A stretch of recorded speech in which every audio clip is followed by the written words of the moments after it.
محترم مسلمانانو خویندورونو، نن چې کومه زموږ وظیفه ده د جمعې د مبارکې ورځې وظیفه ده، نو هم په دې ورځ باندې تاسو دا وظیفه وکئ.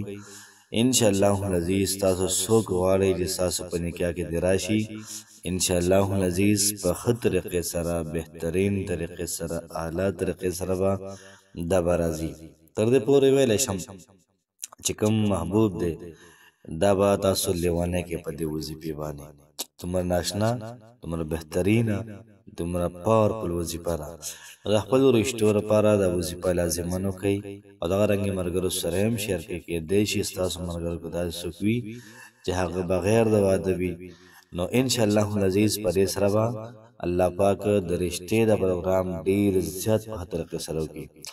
دویمه خبر دا چې د ښځې او خاوند منځ کې محبت نشته، د هغې دپاره هم ډېر زیات سپیشل عمل دی.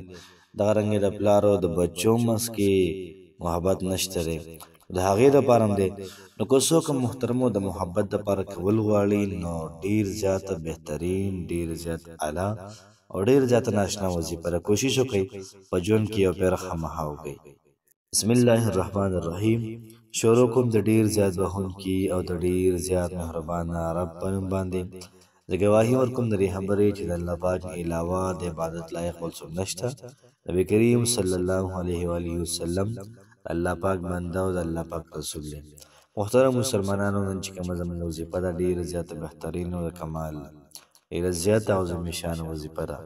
که چېرته د ښځې د خاوند نه لګي او یو بل نه ناراضه وي، د محبت دپاره دا وظیفه ډېره زیاته سپیشل او ډېره زیاته پاورفل او ډېره قیمتي وظیفه ده. دغه رنګې زموږ کوشش هم دا دی که چېرته یو کور کې داسې وي بې اتفاقي او الله پاک پې دا بې اتفاقي په اتفاق بدله کړي، بس دا زما د ژوند مقصد دی او دا زما د ژوند مرام دی. دغه رنګې یو ښځه د خاوند نه خفه ده، خاوند دی د ښځې نه خفه دی او دا وظیفې وکړله، الله پاک د هغوی کار وکړو، بس دا زموږ لپاره ډېره زیاته لویه او ډېره زیاته بهترینه خبره ده. مور او پلار د هغوی نه بچي خفه دي، د بچو نه مور او پلار خفه دي، نو د هغوی کې که چا هم دا وظیفه وکړله، انشاءالله العزیز دغه نفرت، دغه خفګان، دغه غم دغه محبت باندې بدل شي او ټول عمر محترمه دعاګانې کوي. نو ډېره زیاته بهترینه، ډېره زیاته عظیم شانه وظیفه ده. دغه رنګې محترمو د محبت دپاره هم او دغه رنګې د رشتې دپاره هم ډېره زیاته بهترینه او ډېر اعلی وظیفه ده. که څوک دا غواړي چې یاره زه دې په ښه ځای کې رشته وکړم، بس دا وظیفه دې وکړي او محبوب کوم تصویر دې په هغې دې دم کړي، انشاءالله العزیز تماشه کوه چې لیونی کېږي درپسې، دومره محبت به دا به قایمېږي.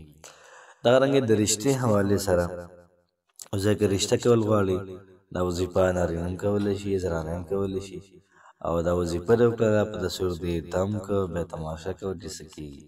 او بس یقین غواړي او دغه رنګې روحاني اعمال دي، لږ معمولي پرهیز غواړي، انشاءالله که پرهیز هم او دغه رنګې یقین هم ښه مضبوط وي، انشاءالله العزیز زموږ رب ډېر زیات کریم دی، ډېر زیات مهربان دی، ډېر زیاته رحم کوونکی دی، ودود دی، محبت کوونکی دی.